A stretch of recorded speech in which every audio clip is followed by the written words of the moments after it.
Chapter 14. Ye are the children of the Lord your God. Ye shall not cut yourselves, nor make any baldness between your eyes for the dead. For thou art an holy people unto the Lord thy God, and the Lord hath chosen thee to be a peculiar people unto himself above all the nations that are upon the earth.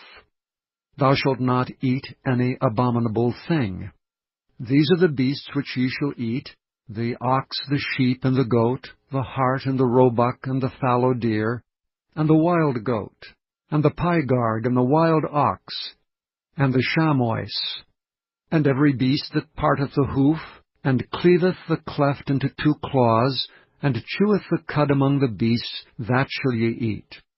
Nevertheless these ye shall not eat of them that chew the cud, or of them that divide the cloven hoof, as the camel, and the hare, and the coney. For they chew the cud, but divide not the hoof, therefore they are unclean unto you.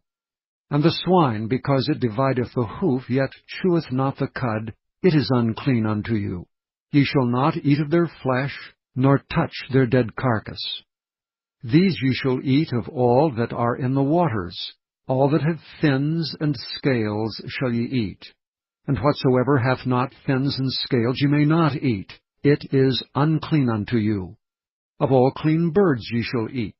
But these are they of which ye shall not eat: the eagle, and the ossifrage, and the osprey, and the glede, and the kite, and the vulture after his kind, and every raven after his kind, and the owl, and the nighthawk, and the cuckow, and the hawk after his kind, and the little owl, and the great owl, and the swan, and the pelican, and the gyre eagle, and the cormorant, and the stork, and the heron after her kind, and the lapwing, and the bat.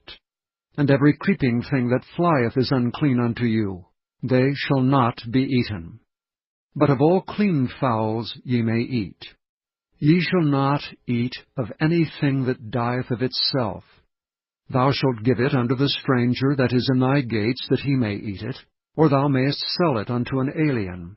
For thou art an holy people unto the Lord thy God. Thou shalt not seethe a kid in his mother's milk. Thou shalt surely tithe all the increase of thy seed, that the field bringeth forth year by year. And thou shalt eat before the Lord thy God in the place which he shall choose to place his name there, the tithe of thy corn, of thy wine, and of thine oil, and the firstlings of thy herds and of thy flocks, that thou mayest learn to fear the Lord thy God always. And if the way be too long for thee, so that thou art not able to carry it, or if the place be too far from thee, which the Lord thy God shall choose to set his name there, when the Lord thy God hath blessed thee, then shalt thou turn it into money, and bind up the money in thine hand, and shalt go unto the place which the Lord thy God shall choose. And thou shalt bestow that money for whatsoever thy soul lusteth after, for oxen, or for sheep, or for wine, or for strong drink, or for whatsoever thy soul desireth.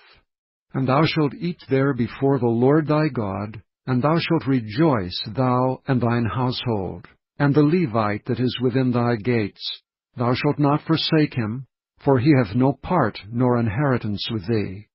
At the end of 3 years thou shalt bring forth all the tithe of thine increase the same year, and shalt lay it up within thy gates.